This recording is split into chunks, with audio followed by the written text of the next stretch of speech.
How's everybody doing? Good. Everybody learning a lot? Good. Are you on overload yet? Okay, so this is going to be more informal. So we're going to talk a little bit about our journeys. Ken is the leader of Ohio. Those who don't know me, I'm Marianne Wayman. I'm the founder, co-founder of the Neuroendocrine Cancer Awareness Network. I am a almost 23-year survivor, diagnosed, I should say, 7 years misdiagnosed. I was diagnosed with irritable bowels, Crohn's disease, ulcerative colitis, craziness, marriage counselor, bad marriage, everything under the sun. So I am a little crazy, but that's okay. So my journey was very, very difficult. For 7 years, I was bleeding from the rectum. I was having blood transfusions. I was going to the bathroom anytime from 20 times a day, sometimes 40 times a day. It was insane. I couldn't leave the bathroom. We lived in a 3-bedroom house with 1 bathroom, 2 kids, teenagers. My children grew up knowing exactly what was going on with mom, because it was kind of hard to ignore the fact that I was always in the bathroom. They grew up where they had to, if they were taking a shower, they had to leave the bathroom door unlocked in case of an emergency. So, the family is a big part of Neuroendocrine Cancer Awareness Network. My kids were young when I got diagnosed, and we started the foundation. So Michael is over there doing some recording. Some of you met my daughter outside. Tricia is also a patient, and I believe that the reason I am here today and I went through the journey that I did was to save her life as well. I had my surgery. I had a small intestine. I was a grade 2, stage 4 at diagnosis. I had all kinds of treatment. I had syndrome so bad that I was on 120 milligrams of Standostatin, 4 injections a month for over 8 years. When that couldn't control me and I was still getting sub-Q shots, I went onto an insulin pump filled with octreotide 24/7 for 8 years. 4 years ago, I had another surgery where they removed the tumors from my mesentery liver. I had another resection of my small intestine. Since then, I had done much better than I was before. Of course, I've tried lanreotide. I've been on a clinical trial. I am now back on octreotide 4 times a day, hoping to go back on the insulin pump so I can control my syndrome. And what I like to share with people is, each one of us have a journey, and each one of us is different. And the reason why Bob and I started the foundation was because there was no information back then. I was given 5 years to live. I'm still here. So there is hope out there. And yes, we have a lot of high grades now that we never had before. When Robin and I started the foundation, we would get 1 call every month. I now can get up to 3 or 4 calls a week from high grades. So what we want to do is give you hope. I don't know how many of you saw that sign outside that says, every family has a story. Welcome to ours. Being here, you are being welcomed into the Wayman family and the Neuroendocrine Cancer Awareness Network. I want you to realize that we are a family. We are a rare disease, and we need to fight for each other. And that you need to take care of yourself, and that you need to ask questions. And each one of us, our journey is different, but we all have the same disease. So, I'm doing well now. I'm stable. I am a grade 3, stage 4 still. And, there is hope out there. You just got to make sure that you get to the right doctors.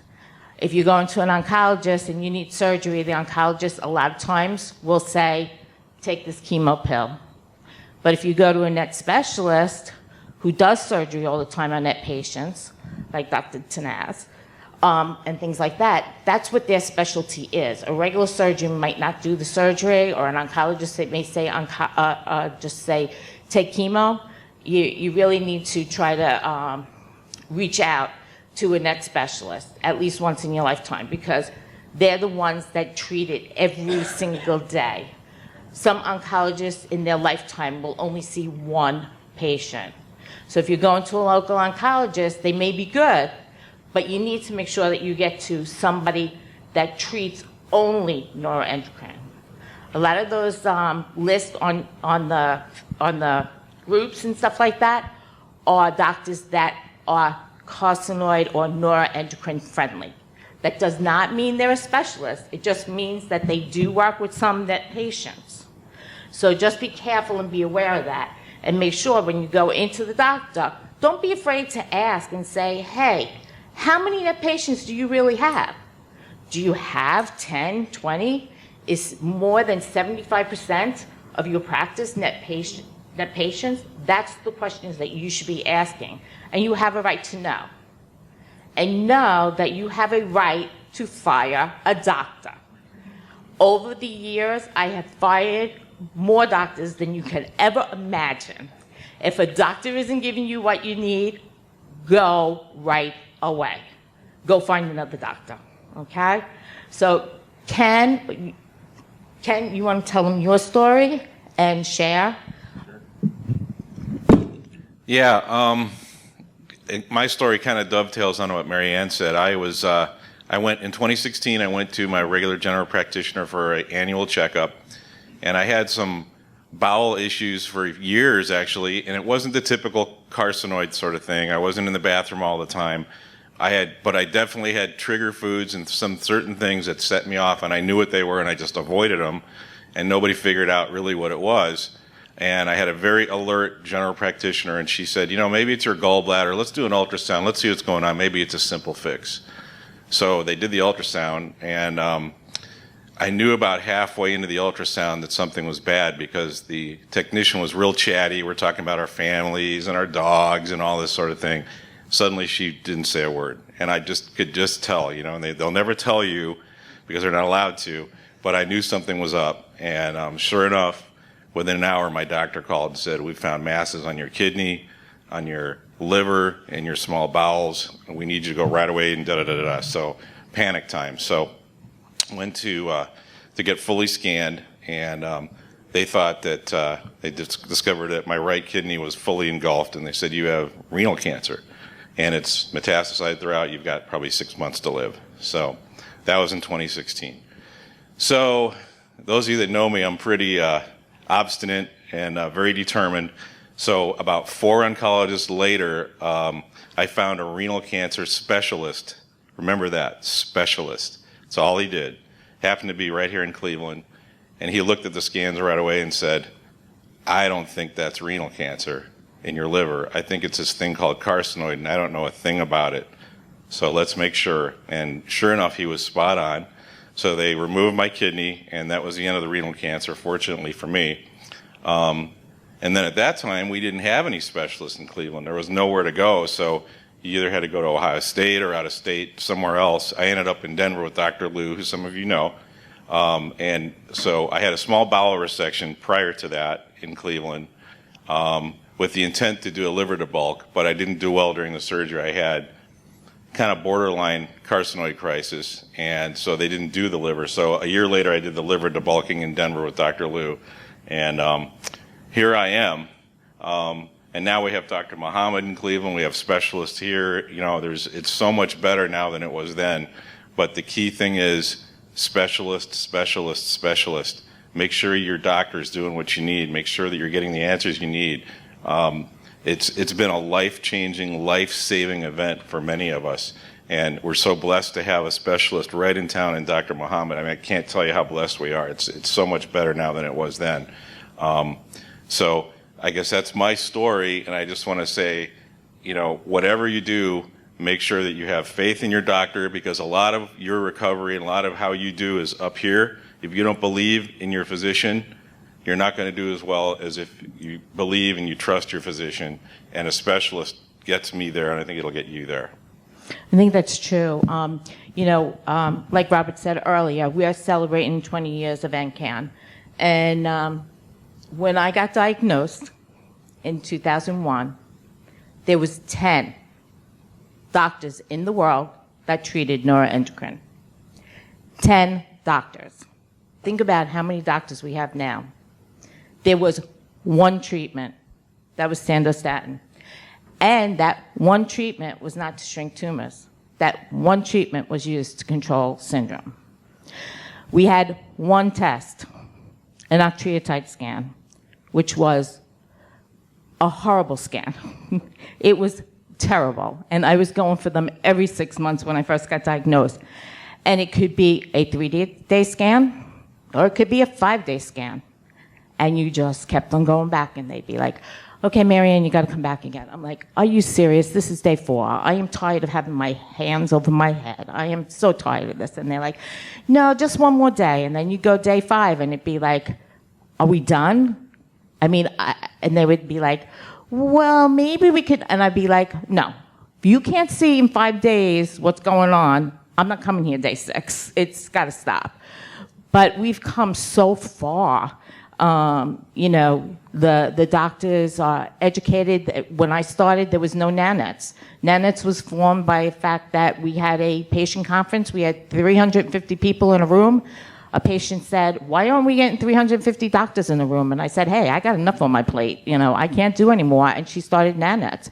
So now we have a physicians organization that's probably about 500 doctors strong. That wasn't around. So we have a lot of options out there.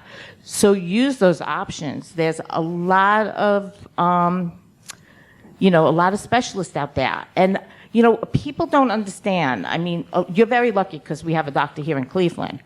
People travel all over the world. I lived in New York, but I saw a specialist in New Orleans. I live in South Carolina. I have a doctor right in North Carolina. But I traveled to Kentucky. So, you know, you're lucky because you have a doctor here, but it's not bad to always get another opinion. Because one doctor might think one thing and another doctor might think another. So, you know, use those resources. If you're unsure about where to go or anything like that, give a call. You know, I'll be more than happy to get on the phone. Ken will be happy to get on the phone. Greg would be happy to get on the phone. You know, use that time. And while you're sitting here, make sure you make friends with the person next to you. I want everyone here to leave with somebody's telephone number to be a support system, okay? Because that's really important. We got to be there for each other. Nobody's going to fight for us like yourself. And having that support system is really important. So, Tim, you want to give your story? Sure. You can take my microphone. Your mic. Hello, everybody. So my name is Tim Tusick, and I've lived in Northern Ohio my whole life, pretty much, except 1 year in Tampa. Dr. Muhammad is my local NET oncologist. Thank you, Dr. Muhammad, for taking care of me. I'm grateful, like these guys were saying, for you to be in town. I'm also grateful for this is my 3rd or 4th one of these, because every time I learn something and I meet people, it's always a great experience. I'm married, I have 4 kids, and I have no comorbidities up to 53. I was diagnosed 3 years ago. Very healthy. You know, and my son was diagnosed with acute lymphoblastic leukemia 6 years ago, and I think it devastated me so much. I wouldn't be surprised if this disease was related to worry and stress and heartbreak, because when my son got diagnosed with ALL, my 19-year-old boy, I mean, it broke my heart. Thank God, he's healed, he's recovered completely. But that's always in the back of my mind. What triggered this? I was completely healthy. Anyways, I'm a peanut in the tail.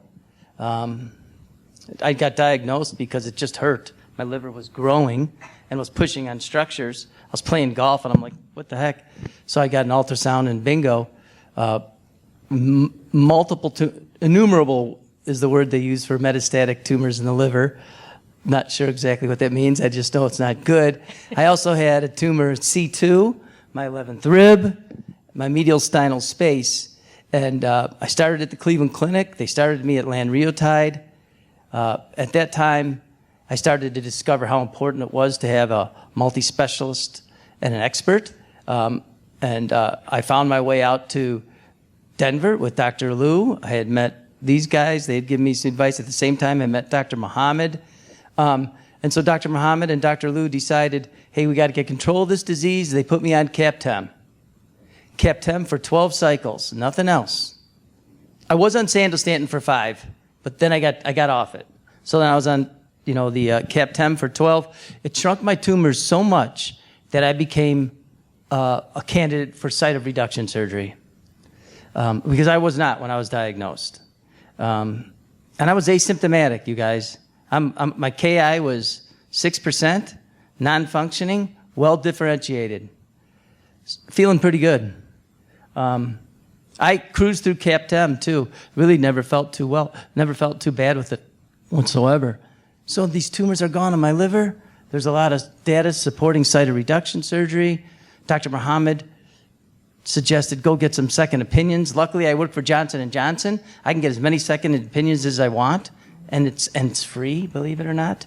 They even pay my travel expenses. So why not? So I went to Iowa.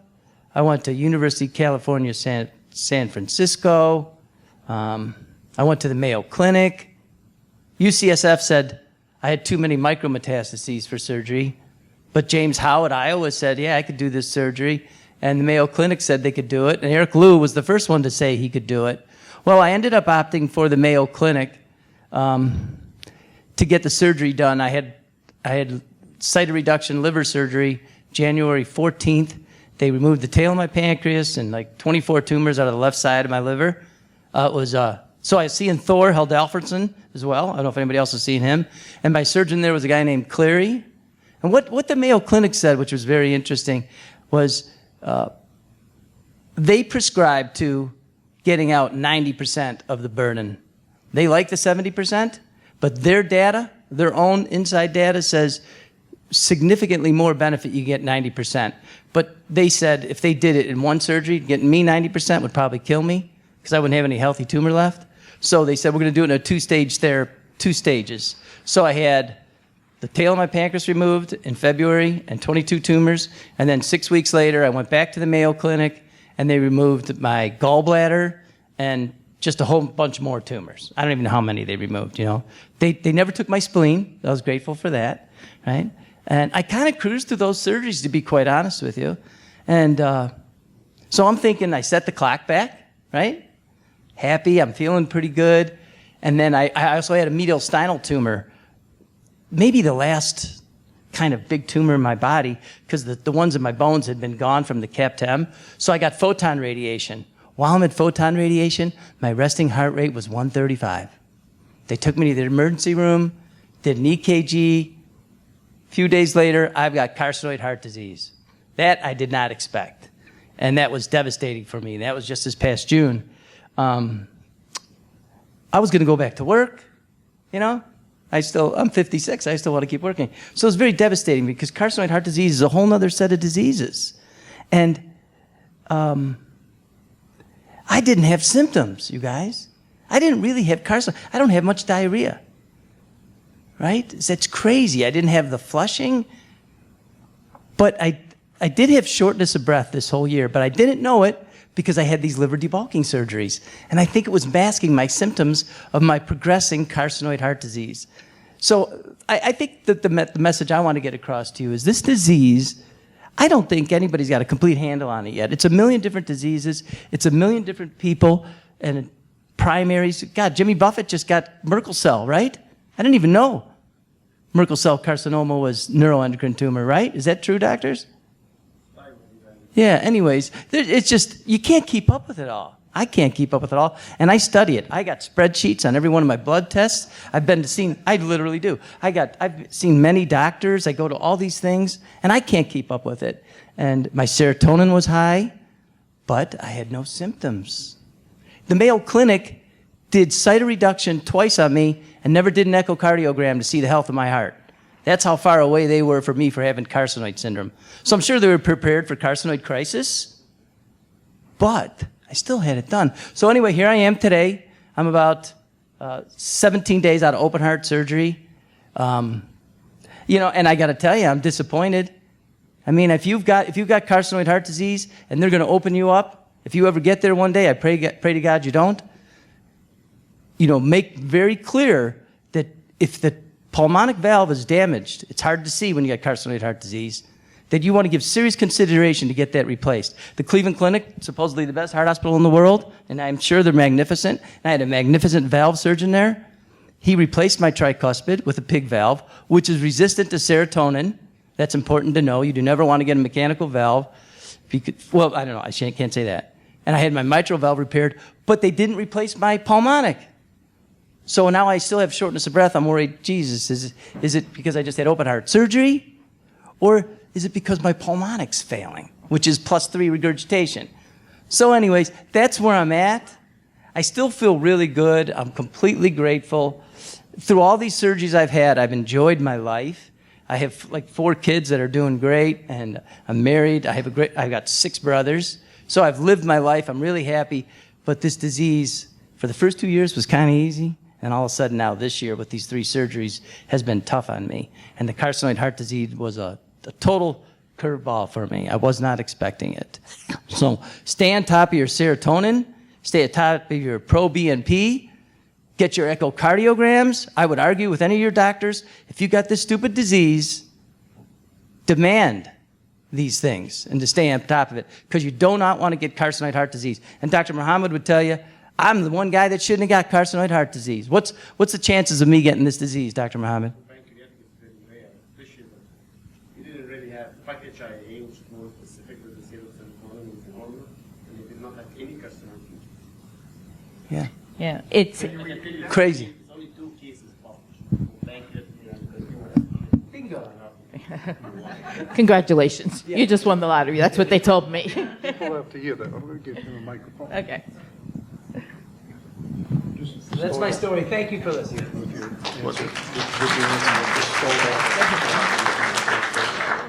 Go ahead, Dr. Ahmad.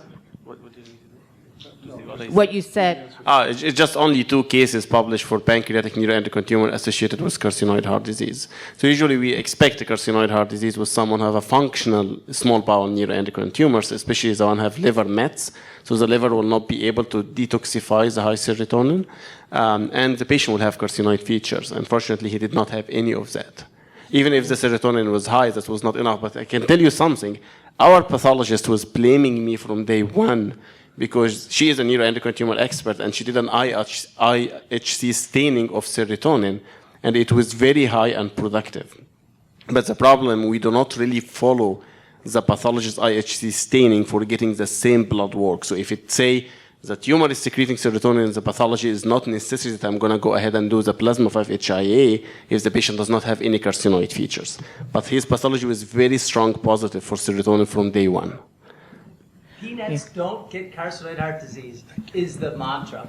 Dr. Lou was not worried about it, right? Isn't it something? Yeah. So what I encourage people to do is that no matter if you have a PNET or a PNET or a small intestine or a pituitary or whatever, we always encourage patients to remember that, everything isn't related to NETs. So you still need to follow up on different tests. You need to go and get your mammographies and your pap smears, and the men need to go and get their prostate checked, and you need to go get this. Another thing to always do is that if you do have neuroendocrine or carcinoid, you should be having an echo. Have a baseline echo, and you should be having an echo at least every other year, just to follow to make sure that everything's okay. I had an echo in January, and in October, my tricuspid valve was frozen open. So 10 months, Yeah, it changed. yeah, Mine cruised like that too. Mine went so fast. yeah. So Yeah, I mean, I go for the last 23 years, I have it every year, but that's something that you need to stay on top of. Make sure you stay on top of your CAT scans. Make sure you stay on your, get your MRIs. I don't care what the doctors say. This is a chronic disease. No evidence of disease at that time. Cured. I have never, in the 23 years, have seen anybody cured. It always comes back. It might not come back now. My first surgery was in 2001. My next surgery wasn't until 2019. I waited until it was to the last resort. But it always comes back. I had a patient that was a Whipple. She does Whipple Warriors. If anybody knows, Rhonda just did a podcast. You can see it on our YouTube channel. And when I met Rhonda, she was looking for peanut patients that had had Whipples. And I spoke to Rhonda and I said, well, tell me a little bit about your story. And she said, well, I'm a peanut and I had a Whipple and I'm cured. And I said, you're not cured. She said, don't tell me that. The doctors all told me I'm cured. I said, have you gone to a specialist? No. Come sit through a conference. So she sat through a conference, and 2 specialists were there. One said, you don't have to worry about it. Get an MRI every 2 years. Second one said, you need to make sure that you go every year for a test. So I got on the phone with her every 3 weeks. Rhonda, did you make your CT or MRI scan? No. Rhonda, this went on for like 10 months. And I just haunted the hell out of her. And thank God I did. Because when she had her scan, she had found out that she had it in her liver and that it was pretty much, most doctors said it was inoperable, and it was by her vein. And she ended up having CyberKnife. And then when they did the biopsy, they found out that she was turned into a high grade. She was no longer a mid-grade. Had I not continued to bother her, she would not be here today. So, people think that, you have a Whipple, you never have to worry about it. I can't tell you how many people who had peanuts had a Whipple and then 4 or 5 years later have it completely throughout their body. So make sure that you stay on top of it. Treat it as a chronic disease. If you had diabetes, you would treat it, would you not? So make sure that you stay on top of it. We want to see you here every single year. I want you to come to these conferences, and when we say, are you here, how long are you diagnosed? 5 years, 10 years, 20 years? I want to see all your hands standing up. So that is why I stand here and I am begging you, stay on top of it. If you're not getting what you need, get out of that office and go and get some help. You guys get the specialist thing now, I think. Yeah, It's life-saving and life-changing, not only from a life and death perspective, but also a quality of life perspective. I'm going to be You live better when you're getting the right treatment. Right. I'm going to be perfectly honest. I went to one of the top specialists in New York City when I got diagnosed. And the doctor said to me, I want to put you on chemo. I want to put you on DTIC or interferon. Now, I have complications because I also have lupus and ITP. And my regular oncologist and I sat down and discussed it, and I said, if I go on interferon, my immune system is already compromised. What is that going to do? And he's like, no, we're not doing it. We're not doing it. And at the time, I was at a conference, and Dr. Waltering was there, and I said to Dr. Waltering, could you give me your opinion about this? And he said, Marianne, you see over there, that's Dr. Shel Oberg. He is the specialist in interferon. He wrote all the papers on interferon. I said, okay. He said, let me take you over there. He grabs me by the hand, he brings me over there. He said, Shel, talk to Marianne. So we talked, and he looked at me and he said, do not, I repeat, do not ever do chemo or do not ever do interferon. You'll be dead in 6 months. And I looked at him and I was like, okay, what am I supposed to do? And he's like, come with me. And he walks over to the doctor and he taps him on the shoulder and he goes, see this woman? Don't you ever give her chemo or interferon, you'll kill her. And the doctor stood up and said, oh, well, I could give her prednisone and I could give her this and I could give her that. And he said, what for? He said, what for? He said, you're going to give her more drugs and more this other stuff? Let's do this, let's do that. If I had listened to the original specialist, and I'm telling you, God's honest truth, he's the top specialist in the world, and if I had listened to him, I would not be sitting here today. So you have to feel comfortable. You have to talk to doctors. Now, the first one might not give you the answer. You might need 10 doctors, but just stay on top of it. Ask questions, lots of questions. Talk to us. Talk to other patients. Talk to your neighbors. I mean, a lot of us, I talk to a lot of new people today, and I do at all these conferences, and it's like, who's first time here? it's great, isn't it? I mean, don't you feel better? You're with your people, right? We understand you because we've all been through this, and some of us have been through it a long time. So it's helpful to talk to people because we've been down this road. We kind of know, what's going to happen and how to talk to doctors and how to handle this stuff. So it's tough. It's not easy, and it's a marathon. It's not a sprint. Yeah. And you got to just stay on top of it. And like a marathon runner, you got to keep trotting. You can't stop and, drink some water and take a nap. You can't do that. You got to just keep trotting with this thing. Like Marianne said, you got to stay on top of it. To quote one of my specialists, one of my top docs, he always says to me every time I think I leave his office, he says, if you stick with me and you stay on top of this and you do your job and I do my job, you'll die an old man of something else. And I believe him. I really do. Yeah, definitely. I think that it's really good. And a lot of people say, there's a lot of groups that have Zoom calls, and Zoom calls are fabulous, especially during COVID.